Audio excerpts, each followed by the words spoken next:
to call to order the Finance and Budget Committee of the King County on Wednesday, September 29th, 2021.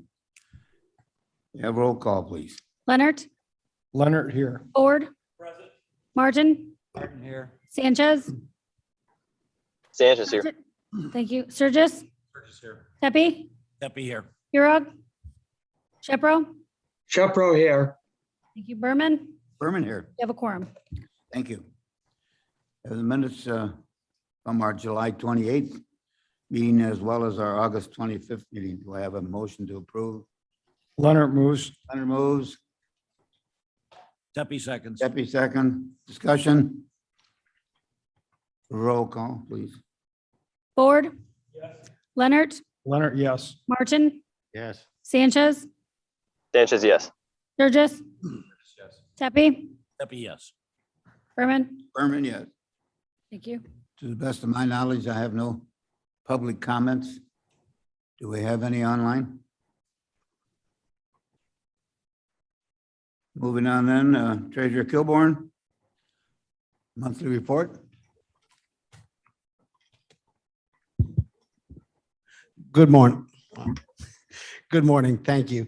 The report is included with the report. I do want to indicate that last month it was pointed out correctly that one of our one of our lines was mistitled in reference to what was included. So your number was correct. We do not include the Class D accounts. Those are accounts where monies are sitting, like the Long Meadow Bridge, the multi-use facility, that we don't invest outside of the bank they're sitting at because they have a call for them, payments in there. Outside of what we recently did for the American Recovery Act, those monies, 25 million of them are invested outside of the banks to get a better result. And in fact, those are coming due the end of December and the second week of January. And I know you all are working to properly spend that money.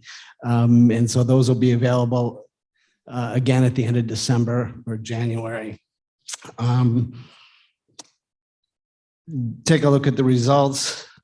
Yesterday, T-bills were up a little. And I say a little, that's good news, but certainly not anything to raise the boat. This morning, as we came in, as I looked 20 minutes ago, 90-day T-bills were paying at 0.035 and 1 year at 0.75, which is a little under and a little above what we did on those over the past month. Any questions beyond the report? Thank you. Thank you. Moving on, Finance Director report, Mr. Honzek.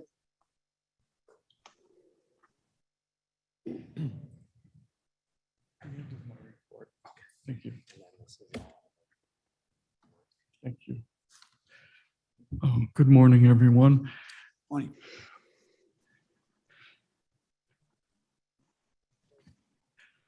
I'll just briefly go through my monthly report that I had prepared. As we're getting further into the year, we have more variances showing up in the budget versus actual. And what we try to do is compare the year-to-date actual to a year-to-date version of the budget to get a feel for where we're at in terms of the annual budget. Most of the variances are normal. They're really not of any concern. I've noted the ones that will require budget adjustments, and normally we do those towards the end of the year. And there are other variances that are in special revenue funds where there is sufficient cash on hand to cover it, or they may be related to expenditures that will be reimbursed by grants. So they would also be of no concern. The shared and direct state tax revenue is doing amazingly well. Sales tax revenue, local use tax revenue, RTA sales tax revenue, state income tax revenue, personal property replacement tax revenue, they're all doing much better than they were a year ago. and then also much better than the budget. The exceptional area is in sales tax, and that reflects two things. One would be the improvement in the economy as a result of the shutdown from the pandemic being behind us now.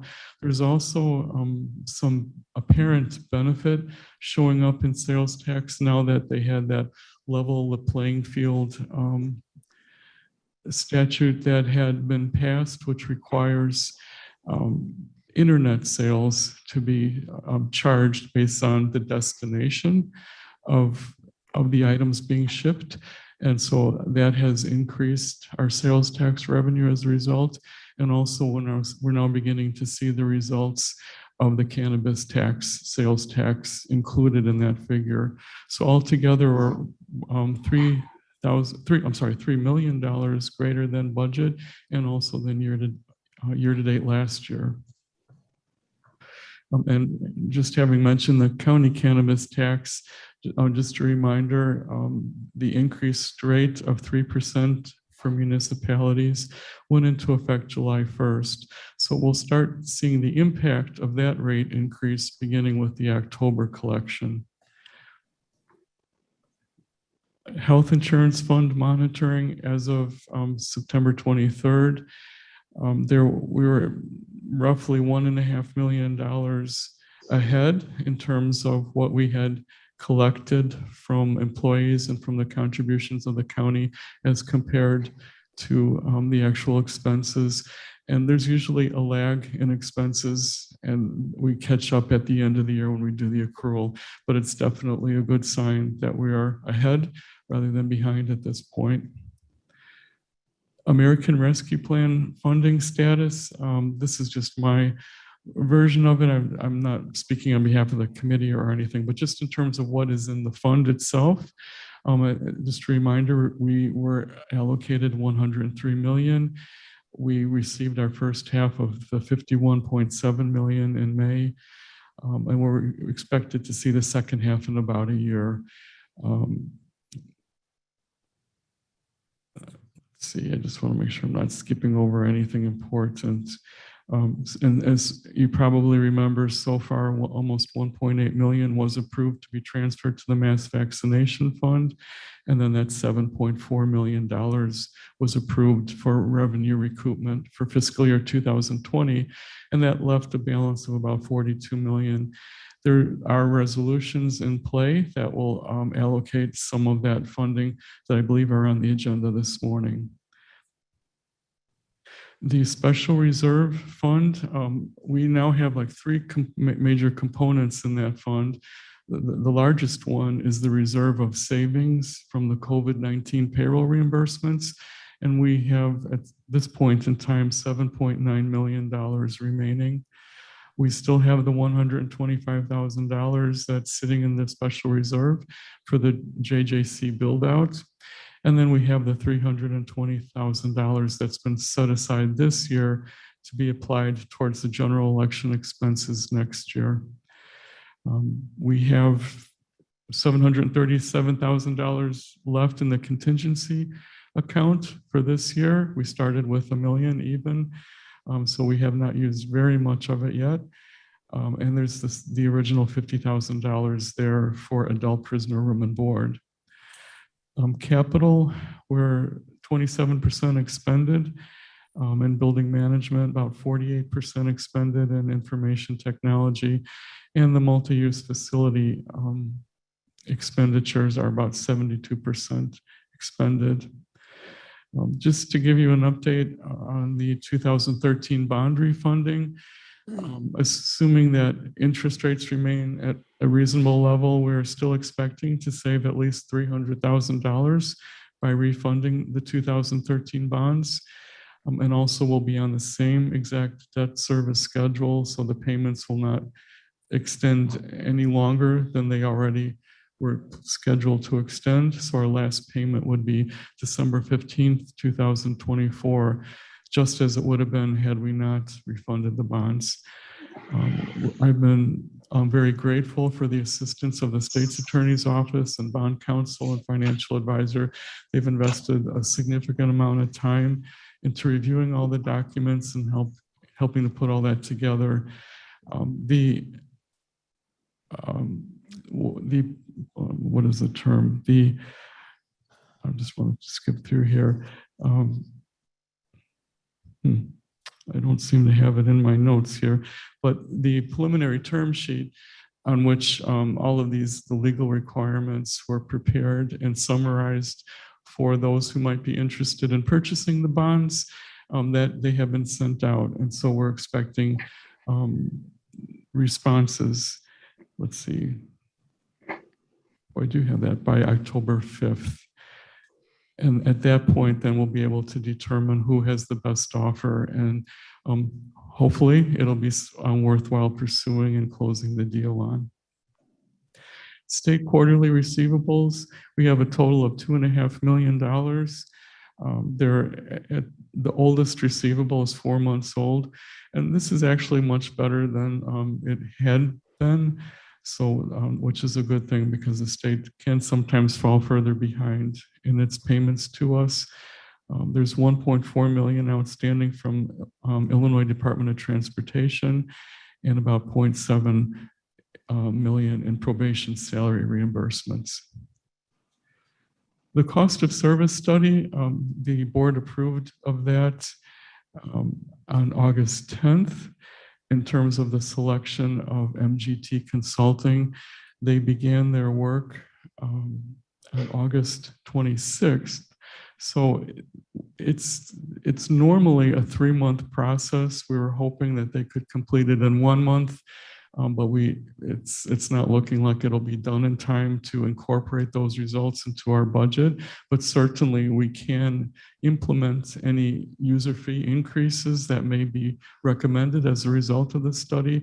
It would just have to be after the budget is adopted. And at that point, we can do a budget adjustment to increase our fee revenue and then reduce the amount of any reserves that we may have used to balance the budget accordingly. I do have a special presentation to show you regarding the fiscal year 2022 budget, an update on that. So when we get to that in a moment, and I just wanted to touch on some purchasing highlights. We have about 5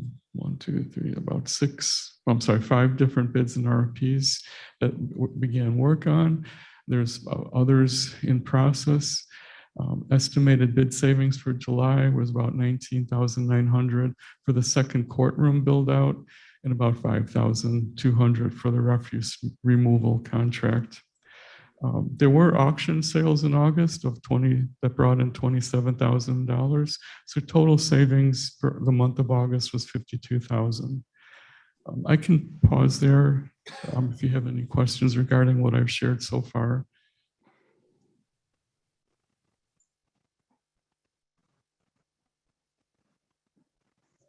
It doesn't look like there are any questions, so we can proceed to that presentation I prepared. Let's see.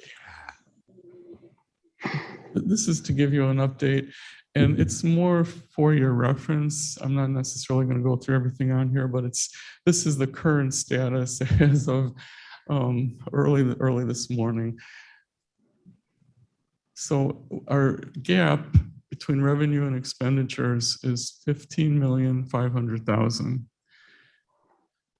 There's a $6 million decrease in revenue and a $9.5 million increase in expenses as compared to our budget from last year. This is the same format that I provided for you the last time. What it does is show you the contributions to the revenue gap in descending order. So the signs, I guess, whether it's positive or negative might be deceiving. So now that we're talking about revenue, a positive sign indicates that, of course, it's decreasing the gap. So the recorder's office has increased its revenue by $650,000, information technologies $340,000, court services, 250, and so on. And we get down towards the bottom there. And that decrease in the state's attorney office, it may be deceiving just at first glance. It's not really revenue in the sense of what we normally consider revenue, but it's the transfer revenue. And as you might recall, we used significant amounts of COVID savings to help fund some of the new positions that were added this year in the state's attorney's office, as well as the sheriff had transferred some of his budget into that office. And so those are the transfers out of the COVID savings and from the sheriff that were in the 2021 budget that are not repeated in the 2022 budget, which is why it's showing up as that -1 million. Likewise, in the general government revenue line, that large amount of $5.6 million reduction, that general government revenue consists of our property tax revenue, sales tax revenue. So it's incorporating the large increases you're seeing for sales tax, state income tax, et cetera. But then those are offset by the absence of the large transfers that were made to balance the 2021 budget that came out of the COVID savings. And I believe it was approximately $8 to $10 million. So we pull all of that out when we first prepare the budget for next year, and we determine afterwards whether we're going to continue to draw those down or not. So it shows up initially as a large negative. Okay, the general fund expenditure, I think it's pretty self-explanatory. So the largest increases, are at the top of state's attorney with the several positions, and they have a very large budget. And so the wage increases also then contribute to that. The sheriff as well, it's primarily wage increases that contribute to that. And down the line, probably the only savings we have would be down in the, we're not, because next year is the year in which we actually use what we set aside in reserve for the biennial election. We're not making a contribution, so that contribution is missing, so that it shows up as a savings or a negative expense at the bottom there. And then this is just the net of revenue and expenditures. And we come down to that $15.5 million gap. And I'd be happy to go into more detail for anyone who afterwards, if you're looking at this and don't understand something, but I won't take the time now. And then this is just an updated summary by type of revenue. So we've got the transfers, and I mentioned that earlier, how they're showing up in the various departments. Here, they're all collected together on one line. And you can see most of that decrease is that we're not including any transfers from savings from the Property Tax Freeze Protection Fund or the COVID savings like we used to balance the 2021 budget. Charges for services are slightly down, fines are slightly down, property taxes.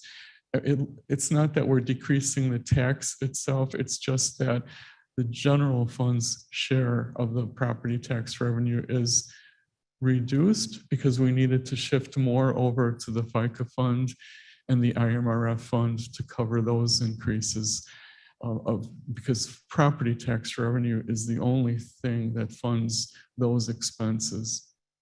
And then we have other taxes. That's where you're beginning to see the positive impact of the sales tax increases and state income tax increases, personal property tax increases. Expense classification. So you could see now where the majority of our increases have to do with salaries and wages and all the additional positions and employee benefits. And included on that employee benefit line would be the cost of the additional positions, the benefit cost of the additional positions, along with the rate increases that are going into effect for next year. Then we have the increase in contractual services, and then the others are more modest increases. And then those transfers out, there's not as much going out. This next year. And again, some of that was the sheriff had about 250,000 he had transferred out of his budget in 2021. That's not repeated in 2022. And then the other part would be that biennial election transfer that we're not doing in 2022. Okay, so this is where now we start getting into the work of balancing the budget. We've been working on this. I just tried to summarize this in a one page so that it would be somewhat manageable. I hope I have this right. Is this moving forward? Oh. You know what? I'm wondering if you have the right presentation. I don't think it's. I was all beginning to sound too familiar as I was going through it. Did I send you the wrong presentation? That is the one that I got in email. Oh my gosh, how embarrassing. Well, hopefully I emailed everyone the right presentation. And I'd be happy to answer any questions once you've had a chance to look at it. Basically what it was doing, it was, if I can go from memory, we were attempting to, we started with the budget gap.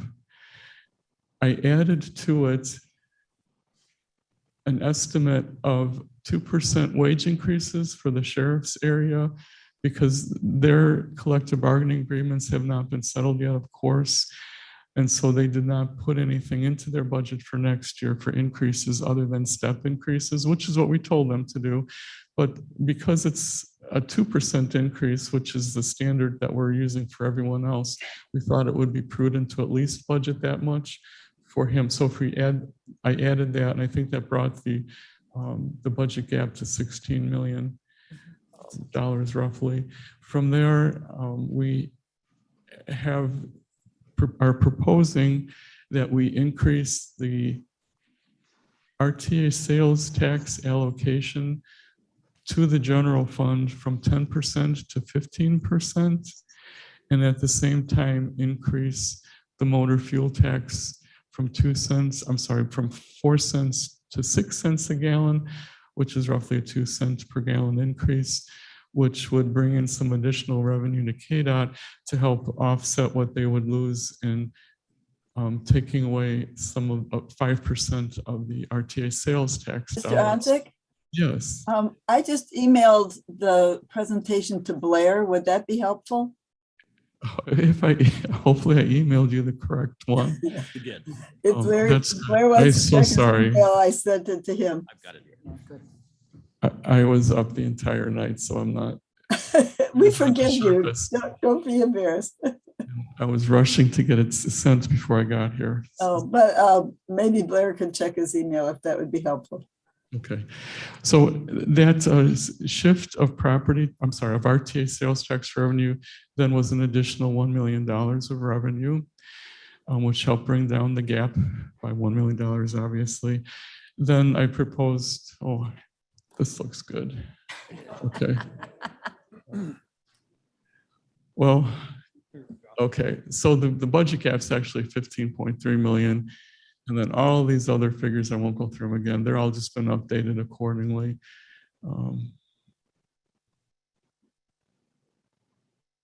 Okay.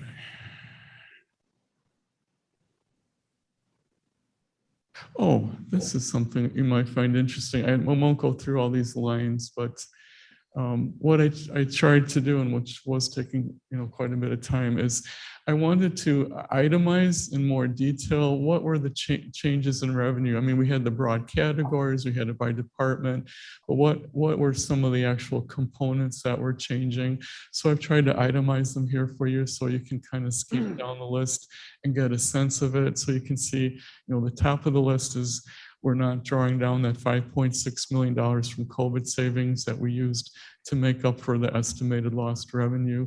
We're not drawing down the $2.5 million of property tax freeze protection fund. Then we used an additional $2.3 million of COVID savings just to balance the budget. We're not repeating those drawdowns of COVID savings for the state's attorney's office. We have the shift of property tax revenue to the FICA fund. We're not, the $500,000 transfer out of the public safety sales tax fund, we're eliminating that. That began in the year that the former sheriff had ended the contract with the marshal, where we were actually housing detainees from the federal program, and we had brought in an additional $2 million revenue. Well, in an effort to balance the budget, once we lost that revenue, we started taking $500,000 out of the public safety sales tax fund that originally was used to fund sheriff's office vehicles to help replenish what was that $2 million that was lost in the general fund. So we've been doing that ever since, but now that the sheriff has restored that program and that revenue has been restored, it didn't seem fair to continue to be using that $500,000 that would otherwise go to sheriff's vehicles. And so that stopped. So that's contributing to the variance. Then we just have various specific revenues that were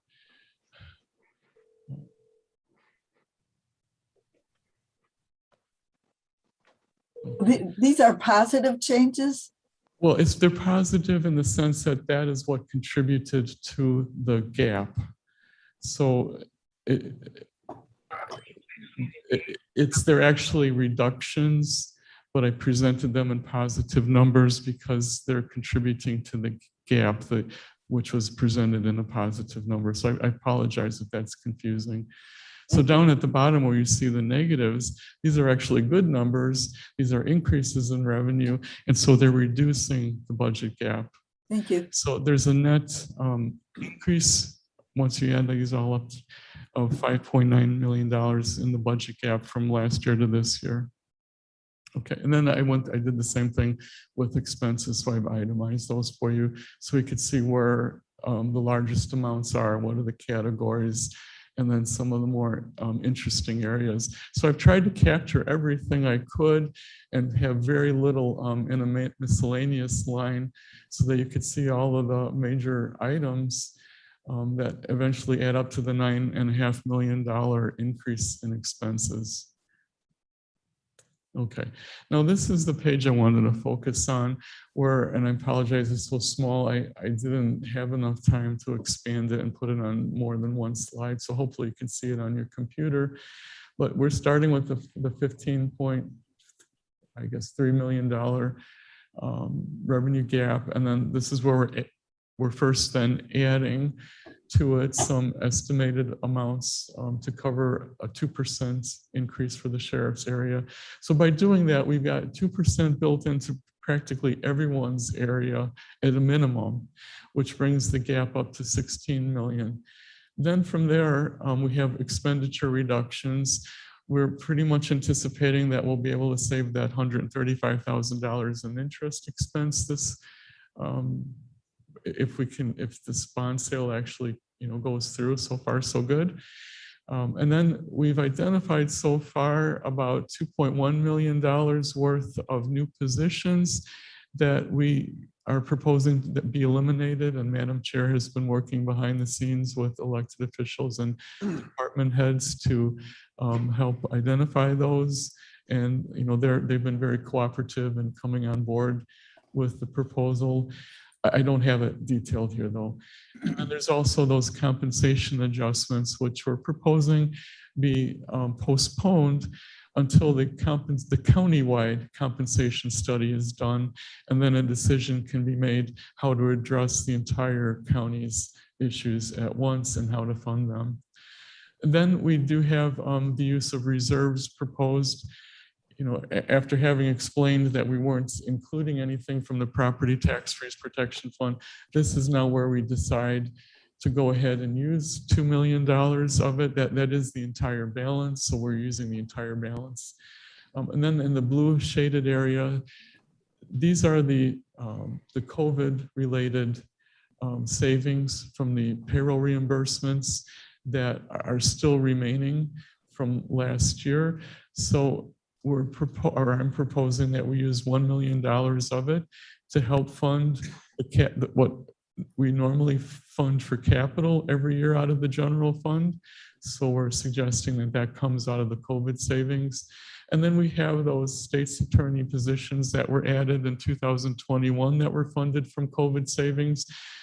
Since it's basically still related to COVID and going forward, it's the same rationale. We're suggesting we use those reserves to fund those positions next year as well. And then we're proposing that we use the entire remaining balance of the COVID savings, which is like 4.7 million, to help close more of the budget gap. And then we have what I'm assuming, and this may be an error on my part, but that the county board will decide to reimburse at least some portion of the public safety personnel expense that we're allowed to be reimbursed for out of the American Rescue Plan funds. And so assuming that we do that, then use $750,000 of that to help make up for the fact that we are not able to build in the savings from the user fee studies into this budget, but with the expectation that we'll be able to build or do a budget adjustment after the fact, and then we can repay that $750,000 and put it back into the American Rescue Plan Fund. But having said that, we still have a budget gap to close, and so we would still need to use about $1.4 million of the American Rescue Plan payroll reimbursements. So the total use of reserves is still $10.8 million, which is a concern.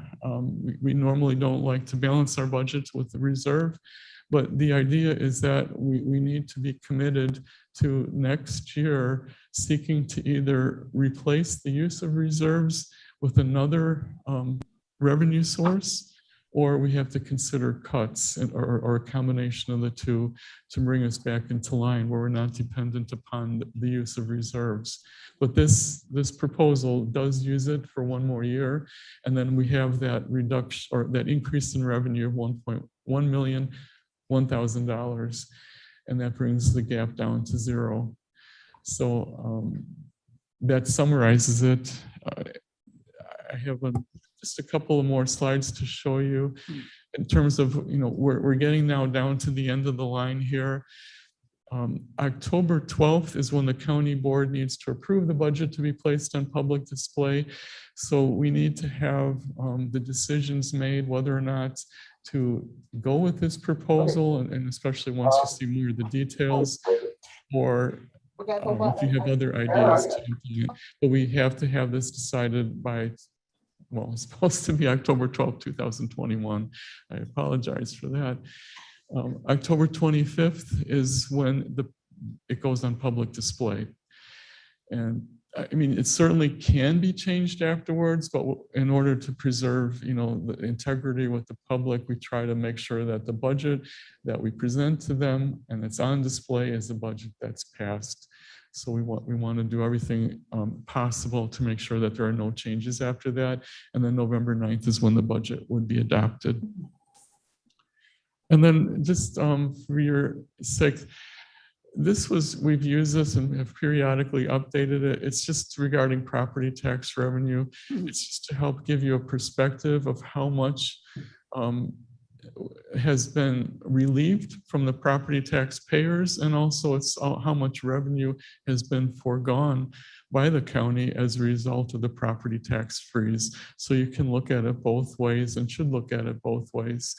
So there's been a total, if you consider what we're proposing for next year, if the freeze continues next year, we'll have a total of almost $100 million in property tax relief.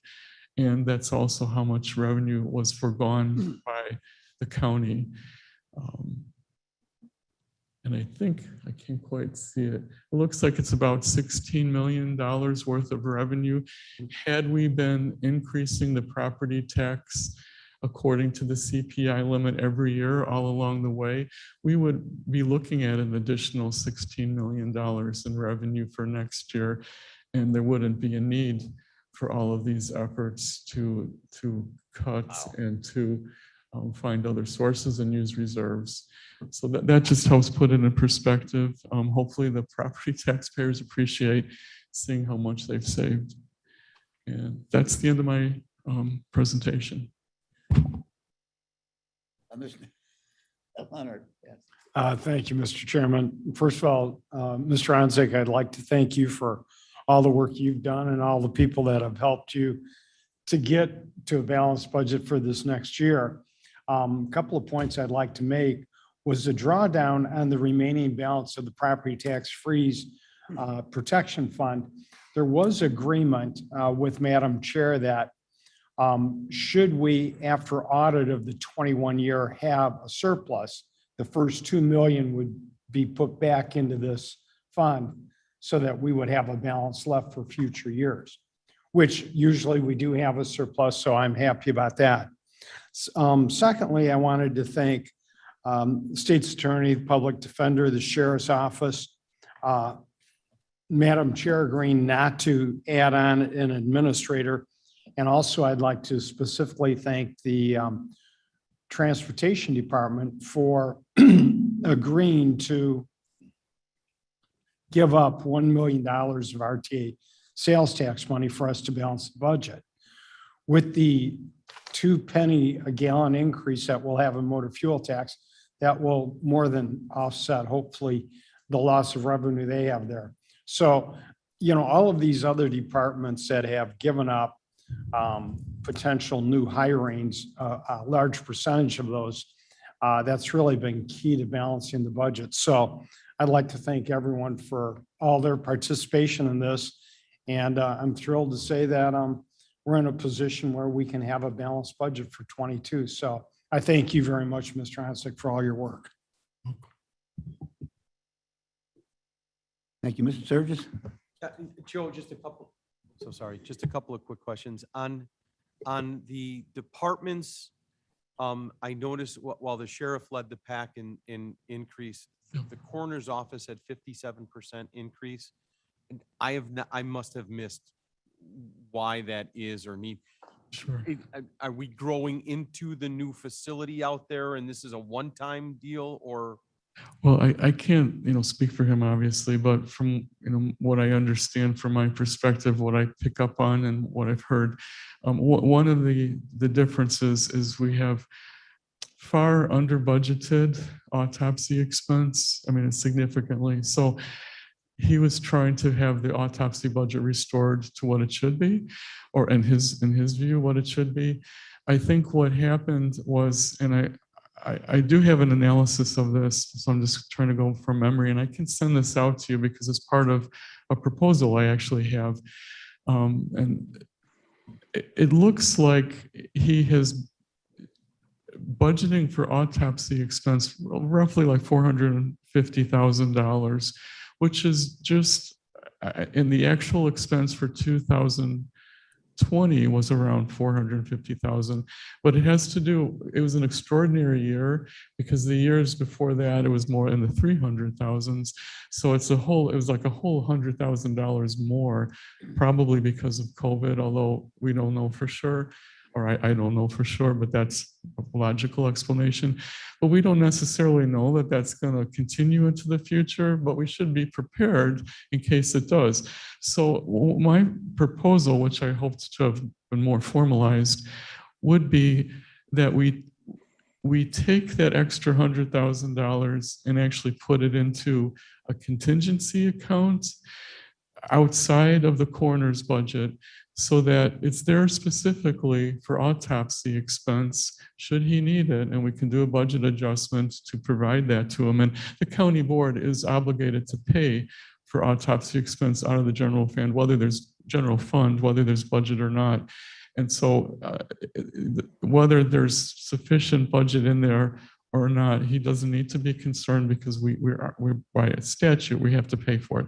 So my proposal would be to put the $100,000 into a contingency account that way, then it's outside of his control. So in the event that, there aren't very many autopsies, he wouldn't have the option of using it for something else.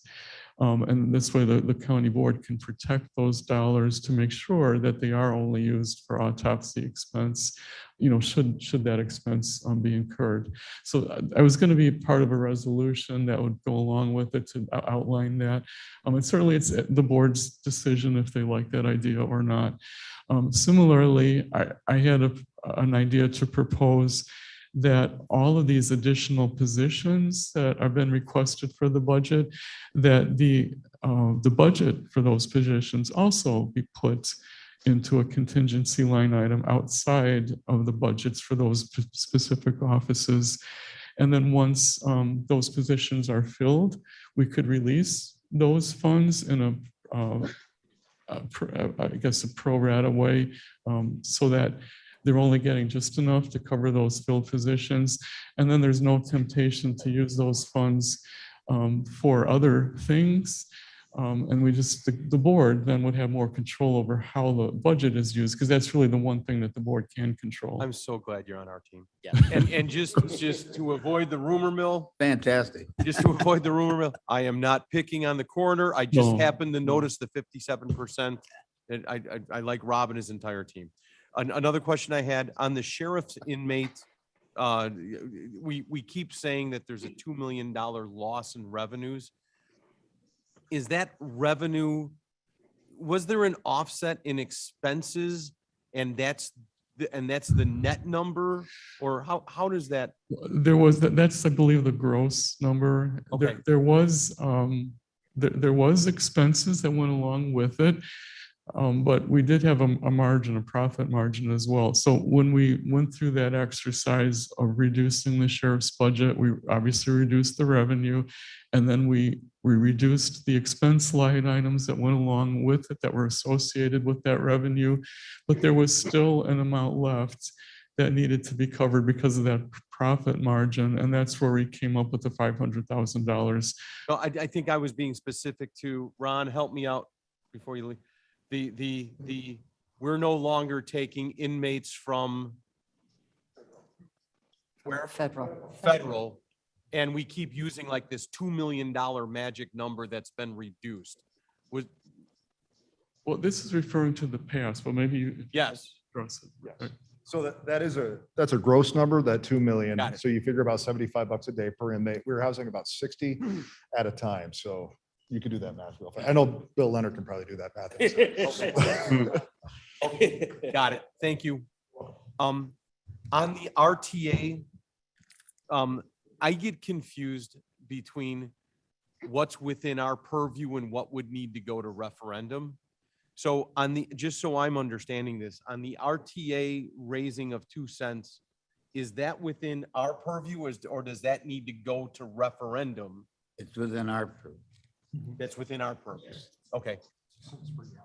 Okay, got it. That's all I had. Thank you so much. And I could finish answering the question about the coroner. There were, besides the autopsy expense, there's also 3 additional positions. One was hired this year, and then there's 2 more added to the budget for next year. So that also contributed to the increase. Okay. Comment, Mr. Chairman, Shepro? And if I also have a comment about the coroner. Madam Chair? Thank you. Just as a follow-up, the autopsy expenses have gone up, and I spoke to Coroner Russell yesterday about his budget proposal. And preliminarily, he's looking at potentially hiring a full-time physician who would be doing the autopsy specialist. But to save money, we're going to be looking at cost sharing with another county, so that one salary then would be cost shared. So this is a preliminary discussion that'll go on to next year. And I think it'll be an effective use of our resources and certainly bring down the cost, the entire cost of autopsies, because right now they're all being outsourced. That's good news. Shepro, Any comment? other? Shepro? Jepro, yes. Yes, again, to the issue of the coroner, I think a review of the past decade would indicate that virtually every year, the coroner's budget has been dramatically underfunded, despite evidence that the number of autopsies has regularly exceeded the budgetary projections. As is pointed out, the coroner does not have a full-time person on staff to perform autopsies. I think in the area, only DuPage County does that. In the past, that was studied extensively. I think it was found, among other things, it was difficult to find anybody who would be willing to take that kind of a position on. Obviously, things have changed, but as pointed out, generally the autopsies performed are in accordance with the law and not the result of a discretionary overspending. I would also note that I think the toxicology is all outsourced.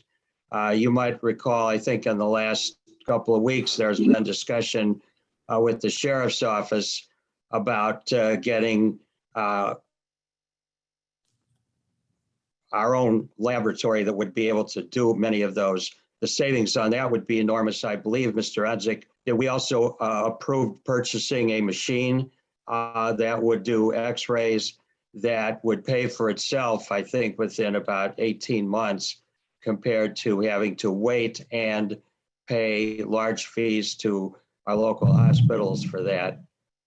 One other thing I wanted to bring up, and I applaud the efforts to bring the coroner's budget into reality, as opposed to every year making an adjustment mid-year or later.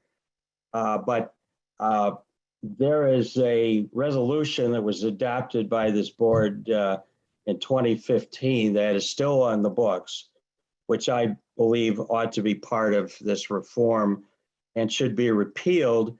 It was found by the state's attorney's office to not be within the authority of the board. Nevertheless, it was passed.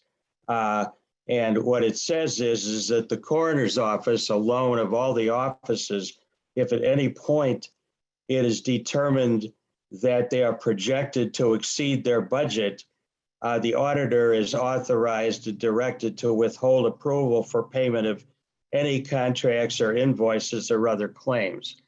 And I've discussed this with a number of people, including with Director Udzik, and I think it's time to remove this. And I would hope that this could be part of any proposal with the budget analysis. Very good. Joe, any other comments? Sanchez. Thank you, Mr. Chairman.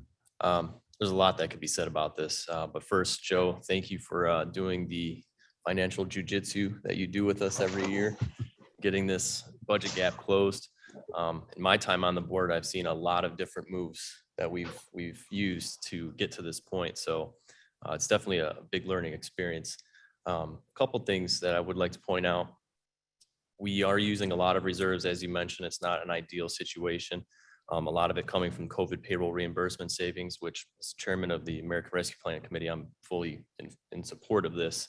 I think it's necessary, but it's also kind of a cautionary tale for us board members to think about as we're going along. This money is going to evaporate at some point. We have it for now, but it's not going to be around forever. And once that happens, we're looking at right now, 8.8 million of reserves, of COVID-related reserves is being used to close this gap. That's a big number. The other major moves that we have this year are expenditure reductions, which is really good. And I think that's something the public should really become aware of, the fact that we're cutting costs. That's what they expect of us. The government, hey, you can't live within your means. You're not doing your job right. That's kind of the commonplace attitude and philosophy. So I think it's good to see, but it's also, again, scary. 8.8 million is being used from reserves. That last slide where you showed us, it's kind of the yin yang. Yes, the property taxpayers have saved this much money, but also the government has foregone collecting that much money, which creates this condition where we have to find $15 million to close our gap.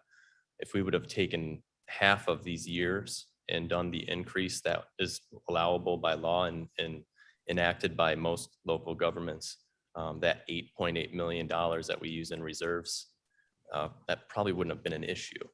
So it's just something for us to really think about, that when we pass that money up, it's not just the taxpayers saving money, it's also the government the taxpayers have hired, have elected, really having to struggle to perform the services that they expect of us. And then puts the burden also on our employees, as we've heard from many departments. So just a couple comments I wanted to leave out there. And thank you again for all your work and the work of everybody else that's been working on this to get us to this point. It's a huge number that we just closed up, or that we're in the process of closing. So thank you. Thank you, Joe. Outstanding job. Any other comments?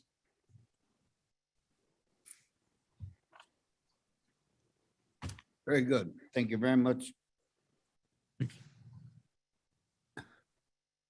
I guess if we could come up with another 15 million someplace else, I guess we can handle that, but I think Joe's done a fantastic job of putting together, not only he, but all the department heads that sort of sacrificed to get us to where we are. So very good.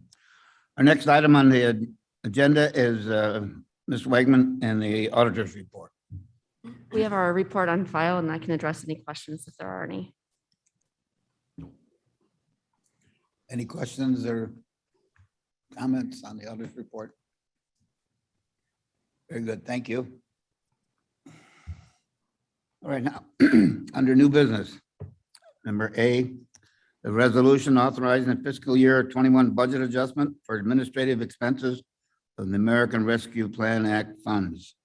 Jared, is that? Sanchez moves. Do you want me to talk about it? Yes, if you want. Okay. Yeah. Yeah, this is coming from the American Rescue Plan Committee, and this just sets up a sub fund in our general ARP fund to handle administrative expenses. So our finance team knows where to charge certain things, like for a consultant firm and program manager and assistant, and then allocates a little bit of money into that for the cost that we are aware of to this point.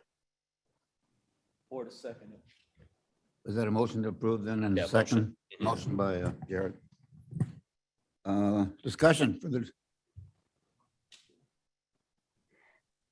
Roll call, please. Ford, Yes. Leonard, Leonard, yes. Martin, Yes. Sanchez, Yes. Sturgis, Tepe, Tepe, yes. Berman, Berman, yes. all passes. Item B, a resolution authorizing the contracts for security cameras and building access control systems for the Adult Justice Center and Judicial Center. Leonard moves. Ford seconds. Leonard moves, Ford second, discussion. Roll call, please. Ford, Yes. Leonard, Leonard, yes. Martin, Yes. Sanchez, Yes. Sturgis, Yes. Tepe, Tepe, yes. Berman, Berman, yes. passes. Item C, a resolution authorizing fiscal year 21 budget adjustment for license and operating costs of vaccination sites and clinics. Jared, you have it? Yeah, this is for the ongoing vaccination site work that we're doing out in Batavia until the end of the year. So I'll move and ask for a second. Tepe, second. Tepe seconds. The motion is second, discussion. Roll call, please. Ford, Yes. Leonard, Leonard, yes. Martin, Yes. Sanchez, Yes. Sturgis, Burgess, yes. Tepe, Tepe, yes. Berman, Berman, yes. you. And item D, a resolution authorizing the fiscal year 21 budget adjustment to support COVID-19 contact tracing. Jared, you want to? Sure. Sanchez again. This is just helping us with the health department to get our contact tracing needs caught up to the wave that we saw with the Delta variant and that we're continuing to see. So it's hiring on some more of our contact tracers in our call center and making sure that we can get people back to work and school in a timely manner. And whatever money isn't used out of this will be returned back to the ARPA fund. So I'll make a motion and ask for a second. Tepe, second. Ford second. Discussion. Roll call, please. Ford, Yes. Leonard, Leonard, yes. Martin, Yes. Sanchez, Yes. Sturgis, Burgess, yes. Tepe, Tepe, yes. Berman, Berman, yes. passes. And item E, a resolution amending resolution 21-384, which authorized reimbursement of county COVID-19 related expenses for the American Rescue Plan Fund, the special reserve, and related budget adjustments. Jared, did I speak to that? Yeah, this is, we discovered that previous resolution authorizing COVID-related expenses, some of the things were actually previous to March 3rd of this year. And that isn't allowable under the ARPA plan. So we had to make that slight adjustment. So the money is coming from the proper place. It's kind of a housekeeping matter. So I'll make a motion and ask for a second. Steffi second. Deputy second, discussion, any clarification? Roll call, please. Ford. Leonard, Leonard, yes. Martin, Yes. Sanchez, Yes. Surges, Burgess, yes. Steffi, yes. Berman, Berman, yes. passes. F, a resolution authorizing additional court improvement funds as part of the Child Protection Data Court, the CPDC grant. Leonard moves. Steffi seconds. Leonard moves, Tepe seconds. Any discussion? Roll call, please. Ford, Yes. Leonard, Leonard, yes. Martin, Yes. Sanchez, Yes. Surges, Burgess, yes. Tepe, Steffi, yes. Berman, Berman, yes. passes. Item G, a resolution approving fiscal year 21 budget adjustment to the growing of cane fund for a farmer field day and training grant. Do I have a motion to approve? Leonard moves. Ford seconds. Ford seconds. Discussion? Roll call, please. Ford, Yes. Leonard, Leonard, yes. Martin, Yes. Sanchez, Yes. Surges, Burgess, yes. Tepe, Steffi, yes. Berman, Berman, yes. passes. A resolution authorizing personnel hiring for the Kane County Emergency Communications. We have a motion to approve. Ford moves. Ford moves. Leonard seconds. Leonard second. Discussion. Roll call, please. Ford, Yes. Leonard, Leonard, yes. Martin, Yes. Sanchez, Yes. Surges, Burgess, yes. Tepe, Steffi, yes. Berman, Berman, yes. passes. And item I, a resolution authorizing personnel replacement hiring of existing budgeted positions for all Kane County departments. Surges moves. Surges moves. Ford second. Discussion. Roll call, please. Ford, Yes. Leonard, Leonard, no. Martin, Yes. Sanchez, Yes. Surges, Surges, yes. Tepe, Steffi, yes. Berman, Berman, yes. passes. And item J, a resolution approving the Kane County per diem rates for calendar year 2022. Surges moves. Surges moves. Ford Leonard second. seconds. Ford second. Discussion. Ford, Yes. Leonard, Leonard, yes. Martin, Yes. Sanchez, Surges, Tepe, Steffi, yes. Berman, Berman, yes. passes. And item K, a resolution authorizing allocation of American Rescue Plan funds for community mental health and social services support grants. Ford moves. Ford moves. Leonard seconds. Leonard second. Discussion. Roll call, please. Ford, Yes. Leonard, Leonard, yes. Martin, Yes. Sanchez, Yes. Surges, Yes. Tepe, Steffi, yes. Berman, Berman, yes. passes. Item L, a resolution authorizing a grant agreement between the Kane County Sheriff's Office and the BSPE unit of the Illinois Department of Transportation for Highway Safety Program. Leonard moves. Leonard moves. Ford second. Ford second. Discussion. Roll call, please. Ford, Yes. Leonard, Leonard, yes. Martin, Yes. Sanchez, Yes. Surges, Burgess, yes. Tepe, Steffi, yes. Berman, Berman, yes. passes. And item M, a resolution authorizing hiring of early childhood mental health consultants for early childhood mental health consultation program. Sanchez moves. Ford Ford second. Discussion. Roll call, please. Ford, Yes. Leonard, Leonard, yes. Martin, Yes. Sanchez, Yes. Surges, Burgess, yes. Tepe, Tepe, yes. Berman, Berman, yes. passes. Item N, a resolution authorization to enter into a contract extension for audit services. Do we have a motion? Yeah, Ford moves. Ford moves, Leonard Leonard seconds. second. Discussion? Roll call, please. Ford, Yes. Leonard, Leonard, yes. Martin, Yes. Sanchez, Yes. Surges, Burgess, yes. Tepe, Tepe, yes. Berman, Berman, yes. passes. And item O, a resolution authorizing the contract for Kane County Real Estate Brokerage Services. Martin moves. Martin moves. Sanchez seconds. Sanchez second. Discussion? Copy, please. Yes, sir. Is this measure for the real estate broker? Thank you, Mr. Chairman, by the way, I'm sorry. Is this measure for the real estate broker in regards to the sale of property or the purchase of property? And then second, if it is for the sale of property, I'd like to make a comment. Chris?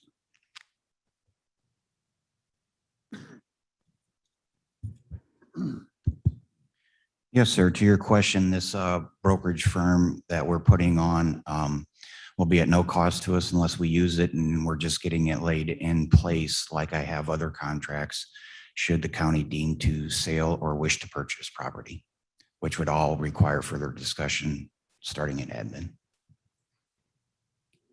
Thank you. Thank you. Thank you, Chris. Any other discussion? Roll call, please.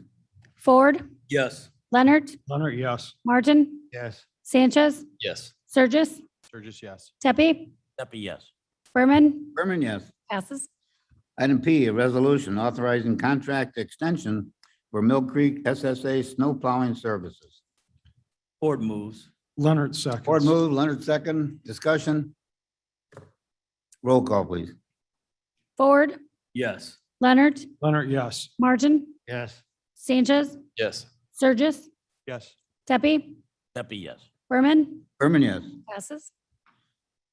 Ooh, item Q, a resolution authorizing fiscal year 22 operations and maintenance agreement for USGS stream and rainfall gauges.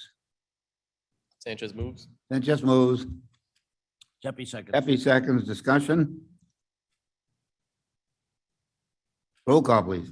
Ford, Yes. Leonard, Leonard, yes. Martin, Yes. Sanchez, Yes. Surges, Burgess, yes. Tepe, Tepe, yes. Berman, Berman, yes. passes. And item R, a resolution authorizing capital projects adjustments in the capital projects fund for fiscal year 21. Sanchez moves. That just moves. Do we have a second? Ford seconds. Or second? Trying to get some. Discussion.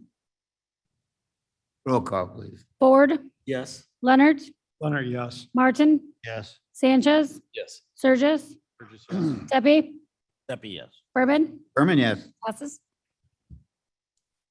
And item S. A resolution authorizing action related to balancing the fiscal year 2022 budget. Sanchez Joe? moves. Oh, excuse me. Sanchez moves. Leonard Leonard seconds. second.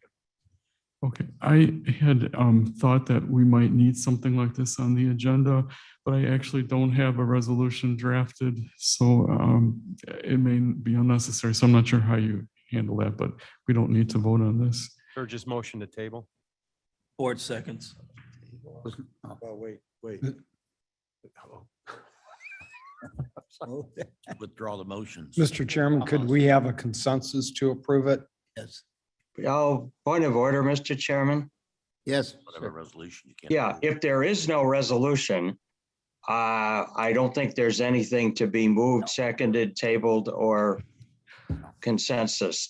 We'll just take item S and item T off the agenda. Thank you, Joe. Oh, there is a resolution actually here for item T. Oh, there is. But that is kind of awkward because you don't actually have the budget. But yet we need to vote on it, at the county board. So I'm not sure how to handle it or if it should just be placed on the executive committee agenda.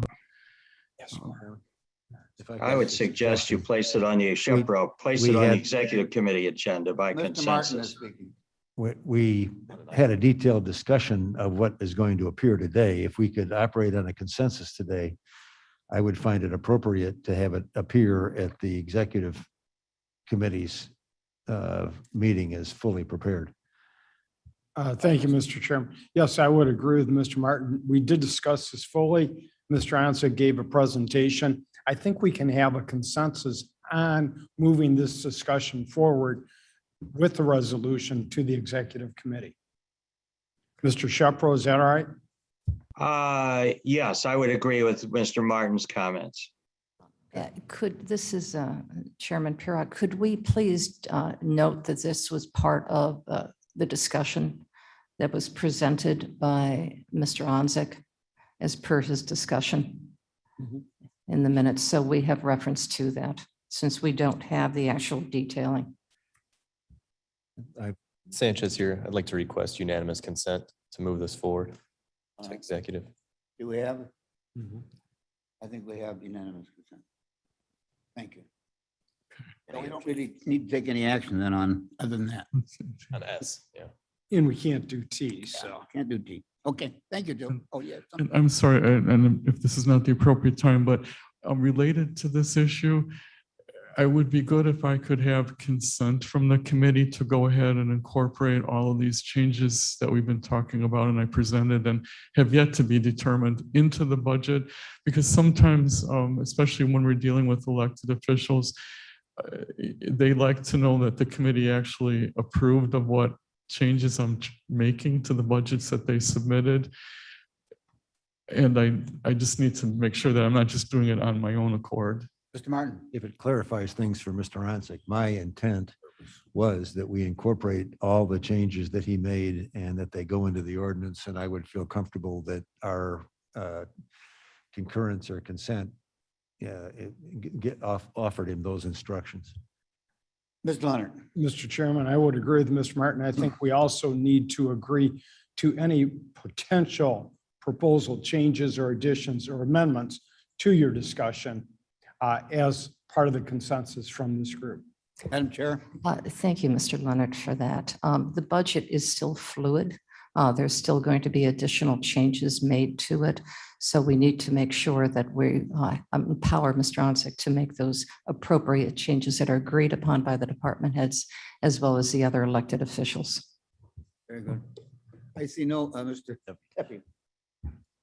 I don't like to necessarily agree about changes in advance or changes that we don't know about. I think the consensus that we're looking for is that, yes, Mr. Onsick has our permission to present those to the executive committee. Sure. I think that's. Yeah. Okay.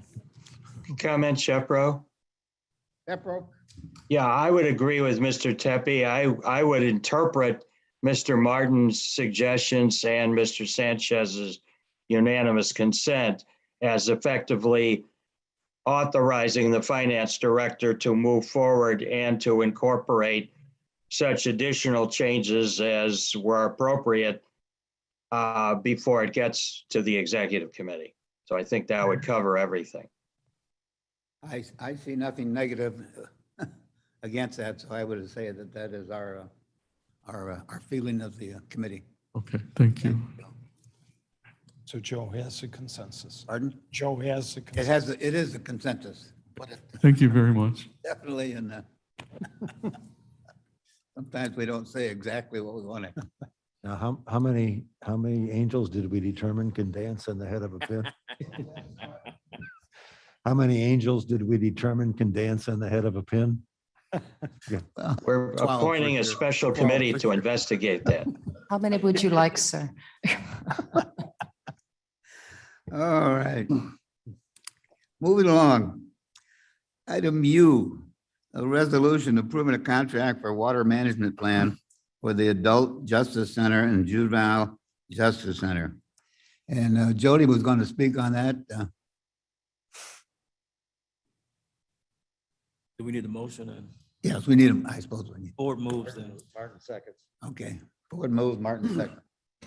Jody. Thank you. This is moving directly to Finance Committee due to the timing, so we appreciate the committee reviewing this today. The approval of the resolution would approve a contract for establishing a water management plan for the Adult Justice Center and Juvenile Justice Center. This issue came up when we were originally speaking of the boiler replacement project out at that campus.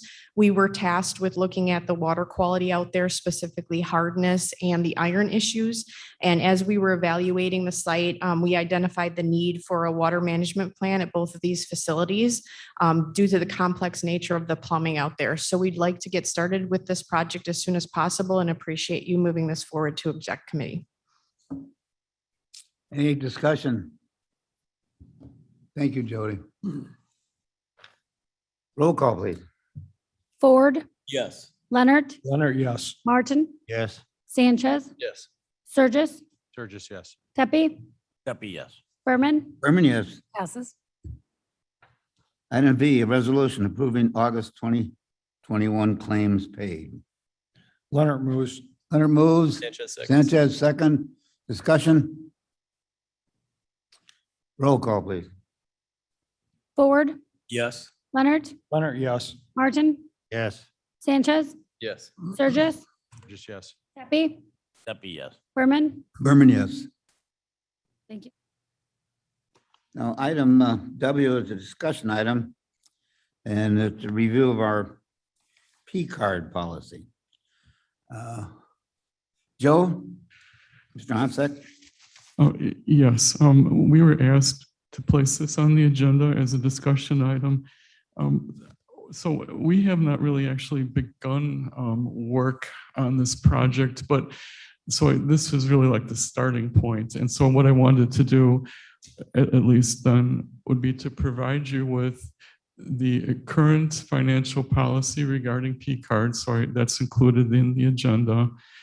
Then I wanted to let you know that back in 2016, the former county auditor and myself and the state's attorney's office and the purchasing department, we did work and invest a significant amount of time on drafting a revision of the P card policy, which we then attempted to present to the committee, and then the state's attorney made some changes also to it. And what ended up happening was our efforts to draft a policy that was just a general P card policy that could pertain to everyone. We understand that it cannot be, forced or enforced with elected officials, but we wanted to have a policy, at least in my view, that could apply, if they so chose to incorporate that and follow it. But the policy was edited in order to limit it to strictly the department heads for the most part. And it specifically excluded or limited, I'm sorry, I'm not saying the right words. The end result was we ended up with a policy that was limited to department heads. And in comparison to the policy we already had, that was just a general across the board policy that wasn't really specific to department heads or elected officials, it just seemed that we were maybe sending the wrong message so it just left us in the quandary of whether do we pass a policy that's specifically towards department heads and excludes elected officials, or can we just pass a policy that could be pertaining to both? And this is where it was just left and it died and we never got any further. So I don't want to belabor that point, but it was more of a philosophical issue, a conceptual issue, and we were dealing with other things, so it kind of just fell by the wayside. But I don't want all of that work that went into developing the changes and the revisions to be lost. So I provided it so that maybe it could be a starting point where we can go from there. And then I believe the auditor, our new county auditor, has suggestions to be incorporated into it. And the state's attorney would also like to review it again and incorporate suggestions. So those are the intentions, and I probably now we're just looking for direction from the committee as to how best to go about that process. Mr. Chairman, Yes. Shepro? Mr. Martin first. I think it would be, first off, it ought to come to a conclusion.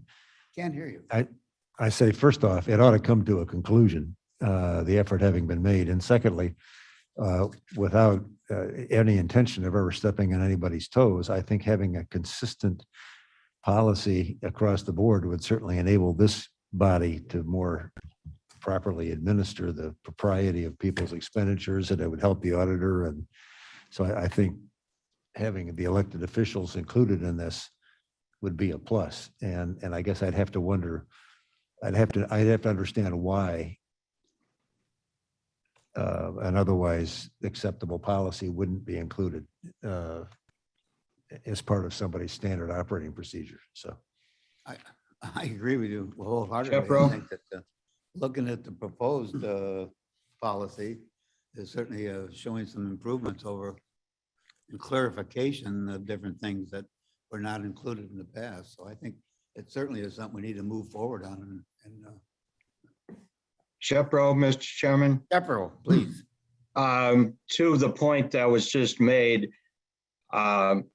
seems to me that the appropriate action at this point would be a consensus to suggest that the group that includes almost all new people re-review what was done and hopefully would concur that we should move forward with that. I mean, we have a new auditor, we have a new board chairman, we have a new state's attorney. I think that to Mr. Onsik's point, an awful lot of work was already done. I think it would be appropriate to just have the new team take a look at it and then bring something back for this committee or any appropriate committee to implement.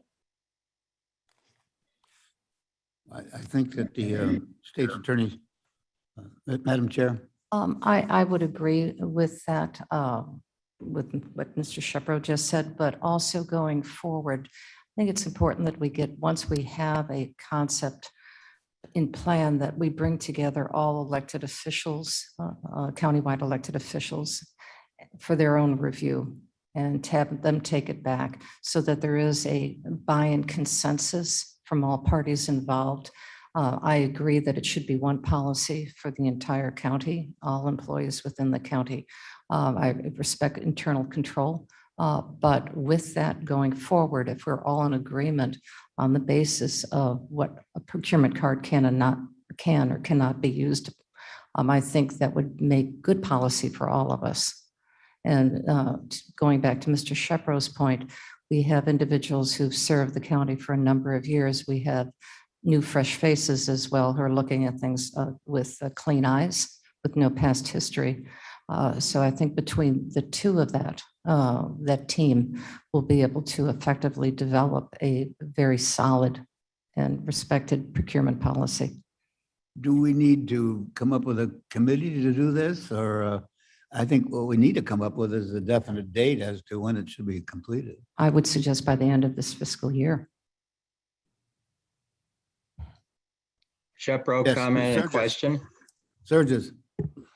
Surges here. When this was first brought to me, I understand the perspective from an elected official's position that we're trying to look at, juggle. However, the conversation that I was having was just a little bit different, and it was kind of outlining the way the purchasing power that we have as an organization has changed over the years, and it's not indifferent than anybody else's purchasing power. I remember when my company used to apply for credit lines with a vendor, and now, quite honestly, we can just do it on Amazon.com for a cheaper price than we could with the vendor, and it's delivered, prime tomorrow, free, and it's just changed the way we do business. And to me, that's the fundamental, is saying, if our departments need something, Are we leveraging our purchasing power to the best of our ability? Do we have the internal controls there? But I think the way we purchase, the industry has changed. And I think this is just an update of that. And we haven't caught up with it with our rules yet. And I don't want to stifle this. I don't want this to become a set of handcuffs that are so tight that we can't move past it and take advantage of those savings and expedited, purchasing abilities. On the other hand, there needs to be control. So I just wanted to interject from that side of things and understand that my fellow commissioners here, that we're trying to just put some internal controls on that. And that's very different than it would have been just 5 years ago. So. Very different. Mr. Chairman. Yes, Sanchez. Sanchez here. My question relates to a term that's been used a couple times now, internal controls. Joe, in this draft that you came up with the former auditor that removes elected officials and offices, is that because of internal controls? I'm not exactly sure what you're referring to, but I think the idea that we were trying not to, designate someone as an elected official or department. We're trying to get away from being that specific and just being more of a generic policy. And I don't know how successful we were, because what you're seeing wasn't like the final product, but it just had gotten to the point where it was reviewed by the state's attorney's office. And at that time, they were trying to be very careful and respectful of the internal controls and try to make sure that, we weren't overstepping those bounds, which I appreciate and understand. I just thought maybe we could go about it a different way. And it's kind of like we wanted to go back to the drawing board and figure out, well, how can we do this again and not have to get into all of those fine, in every single paragraph, it seemed we're trying to designate whether it's elected official or department head, and it was just getting crazy. We don't do that for any other policies. So it just seemed like it was, we were kind of going about it the wrong way, I thought, and we couldn't figure out how to restart and kind of get a fresh approach. But now after time has passed, I think we can do that. Okay, yeah, no, I was just referring to so many of the strikeouts. It's getting rid of, mention of elected official or office. And that's why I was just wondering if the reason behind that was because they're not beholden to these kind of policies in the end because of due to internal controls, or if it was just a search for a more generic term or something like that. Well, from my perspective, that's what we were trying to do. Yes. Okay. Mr. Shepro? Yes, thank you, Mr. Chairman. My recollection, admittedly from the outside in working with the coroner's office, is that I think that Mr. Sanchez's point is what occurred is that I think there was enough doubt at the time as to the extent to which the policy could be applied to the elected officials. And if the policy could be applied, how specific could that application be made, that I think caused it to be in the status that it now is. And I just think that a review, and I don't think the review to catch up to where we would like to be should take that long. I would think that the group that we mentioned could by the next finance committee meeting, tell us if they believe we can move forward with what Mr. Onzik referred to, or whether there are any minor changes to start the discussion. But I think it does start with a state's attorney telling us the extent to which that can be made applicable. I know, for example, that state law says that the sheriff and I think the coroner specifically have to use the county purchasing system. But there are other aspects to the program that my view long ago was that because of the nature of the program, it does not necessarily infringe on internal control. But I think the idea was to have everybody on the same page. And I suspect, if the director has a different recollection perhaps, but I suspect that's what caused the idea of taking out the elected officials so you didn't have to have that discussion. but it does make sense to have a one policy of universal application. Madam Chair? Thank you. I was reviewing this and I just would like to just call your attention to the very last page in this proposal. And I believe that this was done, Joe, was this proposed, you said in 2015? Is that when it was first looked at? It could have been, going back that far, I think the final draft that I sent you might have been reviewed in 2016 in March, something like that. But yes, it goes back a number of years. Could you please look, because I know there has been much comment and discussion about educational assistance. And if you can take a look at that last proposed language to the financial policies, it details what could happen and what should not happen regarding tuition reimbursement programs. Oh, that part is brand new. Is that brand new? That's Okay. what the one thing I tried to do to address the issue that just arose. So that's as far as I had gotten. Very good. Thank you for that clarity. Okay. Thank you. It's excellent.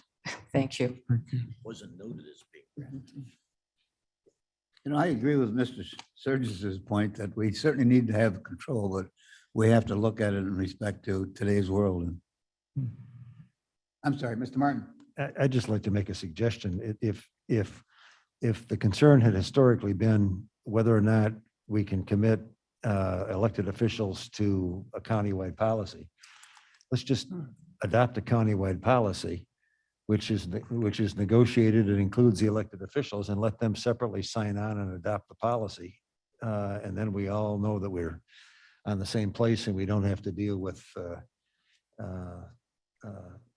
potentials of whether we're going beyond our authority as a board to govern it. If they all buy into it, let them separately buy into it and keep it simple.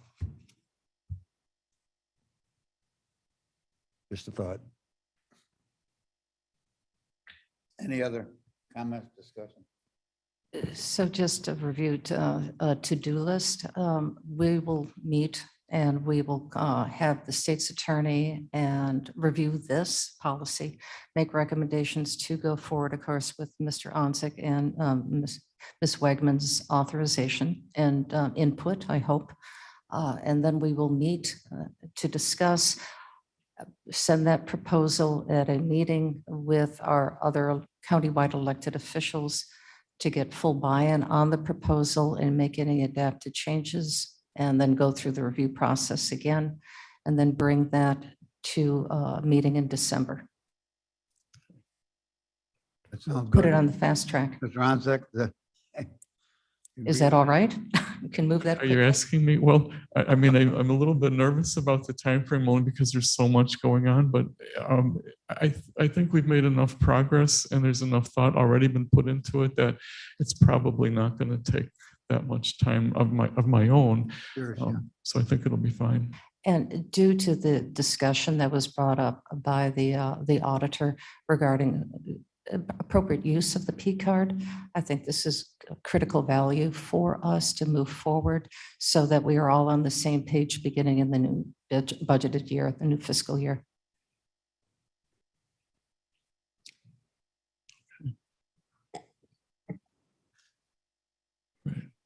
Very good. Thank you. Thank you. Mr. Chairman, Shepro, I believe Mr. there is Shepro? I believe there is a pending request for unanimous consent to move this forward by Mr. Sanchez. I believe we have a consensus. Move it forward as Madam Chair suggested. Any other comment? Moving on with old business. I have none. New place reports on file. Martin moves. Sanchez seconds. That needs a roll call vote. Roll call, please. Ford, Yes. Leonard, Leonard, yes. Martin, Yes. Sanchez, Yes. Sturgis, Burgess, yes. Steffi, Steffi, yes. Berman, Berman, yes. passes. I'm not aware of any executive session necessary. Uh, On behalf of Mike Kenny, I'd like to move we adjourn.